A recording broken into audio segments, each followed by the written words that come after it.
gluten-bred ECHL enjoyers. Today, as the title of the video states, we are diving into the 22-23 North Division. Now, before I'm asked, no, I will not be doing any other divisions, seeing how I only know the North, since my team is there, the Maine Mariners, but I may focus on non-North teams in the future, not now, but definitely the future. Now, hey, Future Bloodfire here. So, this video is taking a lot longer to edit, so some of this will probably be outdated, since this is for before the games of November 4th and 5th for every team that's on this list. So this is from still October's games, so this might be a bit outdated. Now, on to... This team brought joy to Glen Falls after the three other teams crashed and burned. But this team isn't sunshine and rainbows, this season or any in that matter, seeing how their only good years were the first three. Now, don't get me wrong, I don't hate the team in any way whatsoever. I just think they need to step up their defense and offense, especially their talent in net. They might stand a chance if they didn't have a goaltender with a 4-3 goal against average in most of his seasons. They might fucking win a game for once, and maybe instead of putting Isaac Poulter, they put someone else with slightly more talent. But wait, they don't have any besides their offense players like Shane Harper, Sebastian Vidmar, Patrick Grasso, Nicholas Riviera, and I'm just going to put that on the screen, just to name their only talents that I can think off the top of my head. The worst part is, people think the Adirondack Thunder is better than the Norfolk Admirals. And I mean, they're right, but definitely not this season, since the Admirals actually have something the Thunders don't.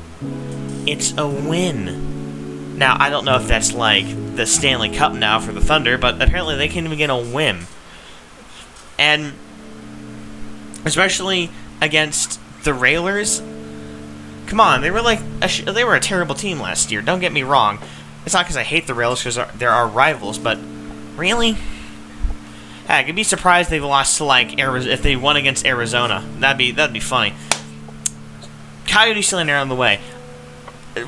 I do hope they get better in their upcoming games. I do hope they get better goaltending. I do hope they don't trade away their only good players. But with their game against the Lions, it's probably going to be the Lions, since they kind of actually have this wicked goaltender I can't remember the name of, but we'll get on to later down the line. I don't hate Norfolk, don't get me wrong, but holy shit, they always raise your hopes right before shitting on them in the most creative ways possible, like sending Jeremy Rodor over to the Stingrays, even though they needed the talent in the damn net. But instead, they settle with people who don't know how to keep their own puck out of their own fucking net. They pick, instead of a good goaltender like Brodeur, who helped Maine get to the playoffs with Lekis and Booth, not Maine bias, I promise. Instead, they picked, quote, talents like these two, whose names I can't pronounce, who have more or less a average goal against average of 4-2. They don't even have much talent in skaters either, with Eric Williams and Cody Milan being their only best players. And don't get me started on the franchise itself. It was fine in the American Hockey League, but thanks to the train wreck that is known as the Early Pacific Division, they were a casualty to stupid choices by the AHL, not having a single good year since they joined the ECHL, and I wonder why. Maybe it has to do with all their good players moving to the new team! This is the same thing that happened to Manchester, though that was a ticket price issue, since they charge AHL prices for ECHL games, and not a sucky team issue, unlike Norfolk in the ECHL. But one thing that surprises me is how they stayed afloat during 2020's COVID pandemic. Brampton fell, and not Norfolk? Well, I think Brampton had more of a, demographic for hockey issue, but still, Norfolk hasn't had a single good season. I could be wrong. I'll probably add up if they had one here, because I'm kind of rushed for time. But, and when will they move, or when will they fold? Not anytime soon, since they're hosting the All-Star Classic this year. But maybe next season? Who knows at this point? But Virginia is really trying to is trying hard and keeping this team afloat, even with one of the lowest attendance numbers in the 22-23 season, which I will be putting up here, compared to all these other teams. But honestly, I don't think there's any hopes. There are no hopes for this team at all if they keep this up, especially if they keep Rod Taylor for another damn season. Like, dude, you ain't cut out for this. Like, seriously. You aren't cut out for coaching. Because every time you coach this team, you basically lead it to the drain. Holy shit. What the fuck happened to you? You were the greatest team the entire 21-22 season, and now you're being beaten by teams like Adirondack? Adirondack. I mean, I'm not surprised since you traded most of your players for new ones, and now all your mediocre talent is the ones calling the shots.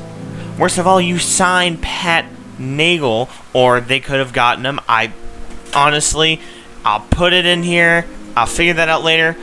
This man just turned 35 in September of this year. And certainly is not the super really good goaltender he was when he played I don't know, whatever he played. When he played in the mid-2000s, I'm assuming.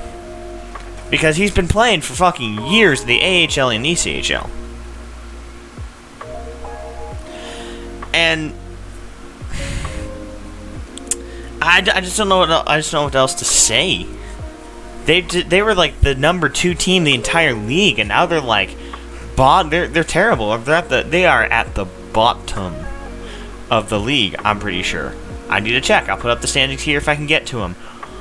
Like, this is the 22-23 season. You're playing it like the 06-09 season. I swear to God, you guys are gonna end up with fucking 24 wins and 42 losses again. Just like history repeating itself. One good team and one bad. It's like, my hopes were like, I had high hopes, but you shot them down faster than the Norfolk Admirals could ever. It's astonishing. But anger out of the way at the old best team. I'm just a little rant.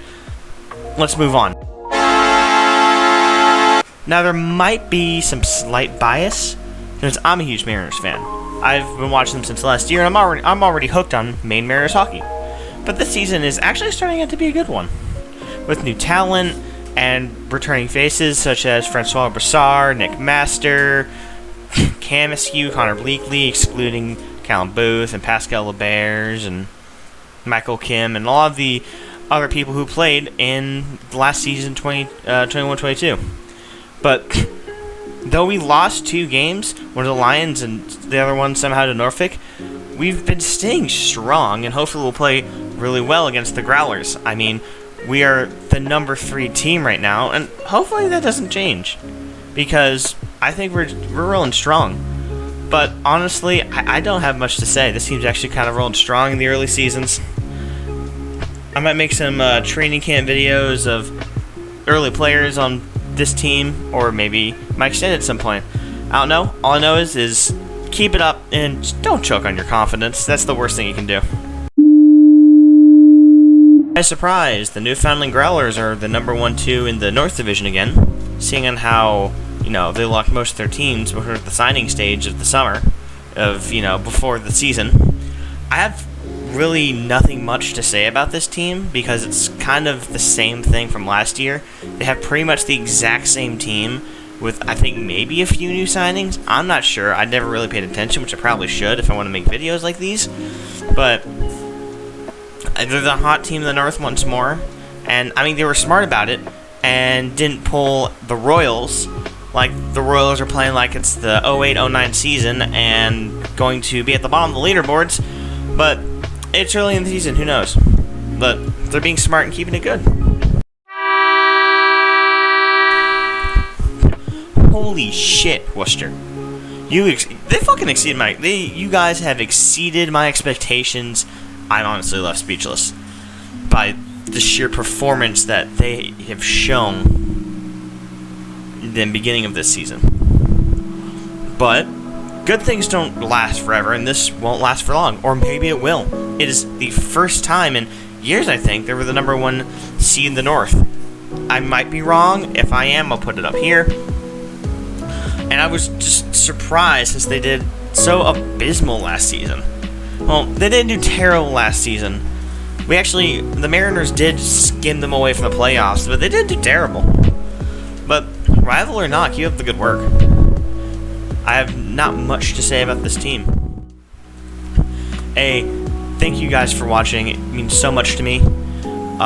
Sorry the video was fairly short towards the end. Once I got higher up the North Division, there really wasn't much to say. I need to pay attention more to watching games and watching trades and keeping up with stuff, so this is going to probably evolve more as time goes on. So keep a lookout for another week of hockey updates in the North Division.